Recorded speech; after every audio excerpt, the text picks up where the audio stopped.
Welcome back to Yaffee Live. This is Talk Radio 102.3. By the way, someone texted in, said they voted today, said there was no line, took about 5 minutes, voted all Republican, and fingers crossed, he says. So there you go. In and out. That's good. Joining us right now to talk more Tennessee news and politics is Olivia Lupia. She is with the Tennessee Conservative. You can read all her stories and much more at TennesseeConservativeNews.com. Olivia, how are you today? Doing great. How are you? Doing good. Did you go vote today? I sure did. Yep. No lines. Easy peasy. Just a few minutes. And yeah, voting Republican all the way. What district are you in, technically? Well, like congressional or House district or congressional. I'm in the 7th. The 7th? Okay.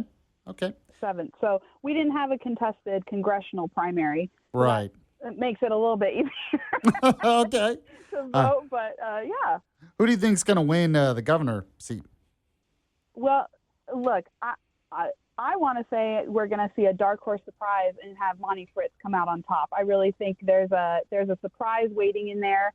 I don't know. I know each candidate likes to say their internal polling has them double digits ahead in some cases, but we also know that we can make polls say whatever they want. So I wouldn't really count any candidate out at this point.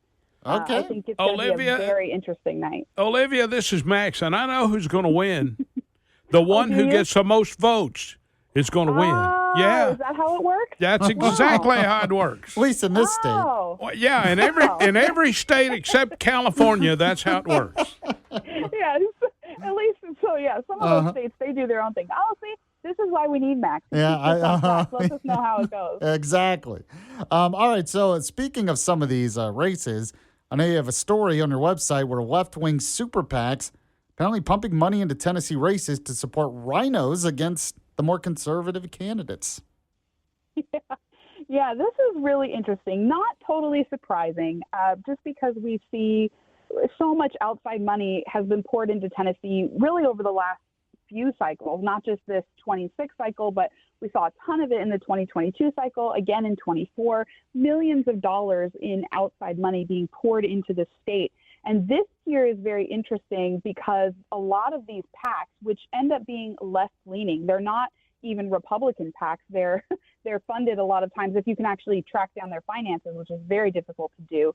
They're actually founded by Democrats or RINOs who are looking to push centrist or even left-leaning, quote-unquote, Republicans, if you can call a left-leaning Republican a Republican, and really attacking these conservative candidates. Like we're really seeing that huge in District 27 over in the Chattanooga area, the House district race for Michelle Renaud versus Tony Hollander. They're dumping massive amounts of money between sending out mailers, putting up TV ads. This is this one PAC called The Best of Tennessee. And it was specifically founded by a woman who kind of got her claim to fame talking about abortion and pushing abortion and really trashing Tennessee's very strong abortion laws. So these are the kinds of people that you're having try and put their thumb on the scale in Republican primaries. And then you add to that as much as people would like to say it doesn't happen, there's a significant amount of crossover voting. You've got one Democratic governor candidate, Jerry Green, who was posting a video telling people, like, you can vote, it doesn't matter. You can pull whatever ballot you want. Even if you've never voted Democrat before, you can pull a Democrat ballot, this, that, which technically she's not wrong, but technically it's also illegal. But because we have no enforcement mechanisms, we have this crossover voting plus this outside money from these kind of dark money shadow PACs being poured in that's touching races. I don't know that I've seen them at such a local level. We've got governor being affected, Congress being affected, our state House and Senate being affected, and even on down to the state executive committee races. There's been a PAC that just came out of nowhere, literally has basically no website. There's no idea where their money came from, but they've been pushing for more moderate or centrist or leftist Republicans to sit on the state executive committee, which actually determines all of the governing bylaws and rules, and here's election challenges for the whole Republican Party. So these people end up affecting Republicans across the state, and you've got these PACs pouring into these races to prop up non-conservative candidates. So it's very interesting. It kind of sucks on the one hand because that sucks that we're, conservatives are usually always outfunded so much. But also also tells you how much the conservative voice and conservative movement and grassroots are really pushing back, that there's this much money that's needed to try and quash these candidates. But I think we're going to see a lot of them, the conservatives, end up being victorious tonight. So that's exciting. I think it's a bad thing, but it's also, I see the hope in there. And you kind of have another story related to that, where Governor Bill Lee is aligned with a California PAC and endorsed the competitor to Congressman Andy Ogles. So it's the Agriculture Commissioner, Charlie Hatcher, or the former state agriculture commissioner. Yeah. Very interesting choice by Bill Lee. I can't say I'm surprised, honestly. If anyone's heard me talk about Bill Lee before, they know where I stand about what I think about the governor calling himself a conservative. But very interesting. We've kind of seen the establishment players line up behind Charlie Hatcher, which is interesting because they're directly going against the president's endorsement. And not that President Trump's endorsement is the end-all, be-all, but we consistently see nationwide, a lot of states had their primaries on Tuesday, and the candidate with President Trump's endorsement is typically does come out on top. So it's very interesting to see these kind of establishment players backing Hatcher when Ogles has had Trump's endorsement from the get-go, and he's called him his friend and has tele-rallied for him and done all of this stuff. But it's also interesting that Lee would be in a position where you kind of unintentionally or not, I can't speak to his real motives, but has unwittingly aligned with this PAC. There's one in particular that's basically a green energy / renewable climate change super PAC that has dumped $2 million into contesting Ogles this race, which is like a third of their entire spending for this whole race. So they're very determined. They're getting behind Hatcher. So then you've got, how do you have Republicans, quote unquote, establishment Republicans, and left-wing super PACs all fighting against Ogles? So if that doesn't tell you who the real conservative choice is, I don't really know what does. But again, very interesting that there's this much pressure on this race because Democrats see this seat as vulnerable because of the redistricting that's happening. So there's a lot of shifting going on. Well, that's what I was going to say, though. I mean, you can talk about they don't like him because of his conservative, principles or whatever, but it's also does kind of show that maybe he is vulnerable, that maybe they really believe they can win this race. Yeah, and I think that is a very good point because to give them credit where credit's due, which is that tasted gross coming out of my mouth, but Democrats are really good at finding those vulnerabilities and definitely uniting and pouring their resources into those vulnerabilities. So it is interesting. And so it will be very interesting to see what happens not only tonight in the primary, but whichever contestant comes out in the primary tonight will face Chaz Mulder. Likely, again, anything can happen. But at this point, the Democrats are kind of all behind Chaz Mulder, who theoretically has outraised both of them. So again, just telling you how much money is being poured into this District 5 race, which does indicate that somebody somewhere thinks that there's a real chance of flipping it. So hopefully that doesn't happen. That's what we're fighting against for sure. Speaking with Olivia Lupia, she is with the Tennessee Conservative. You kind of made it clear there you're not a fan of Governor Bill Lee, or at least you think he's too moderate. So I'm guessing I know where you stand on this story, where a majority of conservative Tennesseans, you guys did a poll, and Brandon Lewis talked about it last week. You believe that Governor Bill Lee should be held accountable for blindly following Fauci's advice during the pandemic. So talk about this.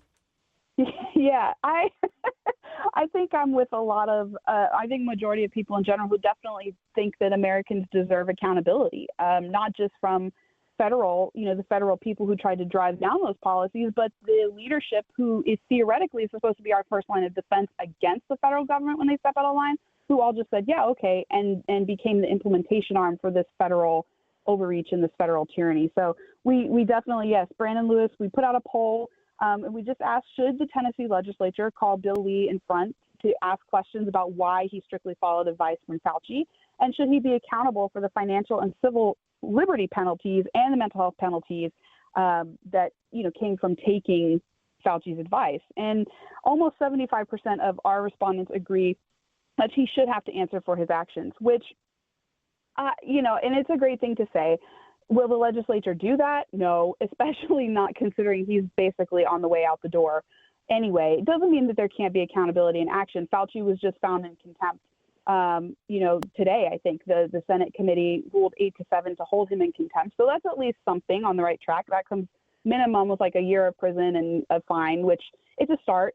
I know Florida itself has subpoenaed Fauci today. Their attorney general announced that it's the last few days that they're subpoenaing him for state crimes, basically saying that he profited off of this terrible advice he gives. So there are ways to hold these people accountable. And your governor, like I said, is the person who's supposed to be your first line of defense. So how do how do we keep that governor accountable to say, look, you can't just follow advice and then get off scot-free? So the legislature, I do think, has every right to call that and at least talk about it. And I'm not sure what contempt, looks like here or what penalties could actually be applied here.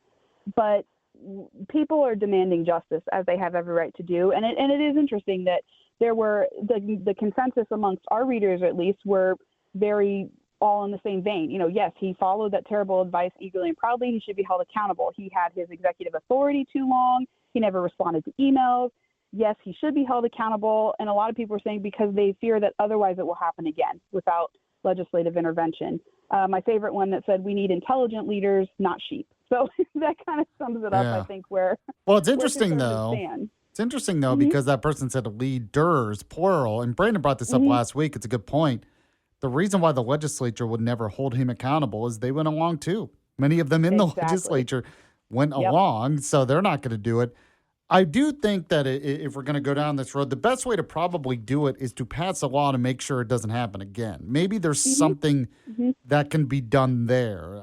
You're kind of right. I don't think anything's going to happen to Governor Bill Lee or something. But we can at least set a precedent for the future that, okay, we're not going to do this again if something else comes up. Yeah, well, and I'll tell you, there were a few conservatives who this past session, the past couple sessions, have actually tried to do just that.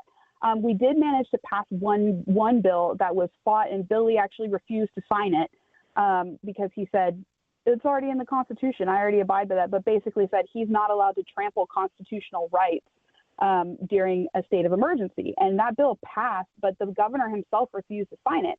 And then the legislature also squashed a different bill that would have limited his executive authority during those times, saying how long he could, like he couldn't just indefinitely extend a state of emergency, those kinds of things. There was another one that tried to hold him accountable to just say that governors, whoever the governor is in a state of emergency, cannot declare anyone non-essential. Because we saw so much of that happening. If you were non-essential, people lost their businesses, their jobs, their livelihoods, everything, because they were quote unquote non-essential. And the General Assembly would not pass that bill. So like you said, it is leaders, plural. So again, hopefully with these primaries, we're going to turn over some of these more RINO seats or some of these players who did go along with those COVID measures and be able to actually put some enforcement mechanisms and accountability to stop something like that from ever happening again in the future. Olivia, Lupia is with the Tennessee Conservative. By the way, I got a text came in, said Olivia is great when she fills in. So when you fill in for me, which I might need you to do in the near future, just so you know. So I'll give you a call or text. You know, there's never a problem giving me a microphone and letting me go for a couple hours. All right. There you go. Olivia Lupia, really appreciate you coming on the show. We'll talk to you again in the future.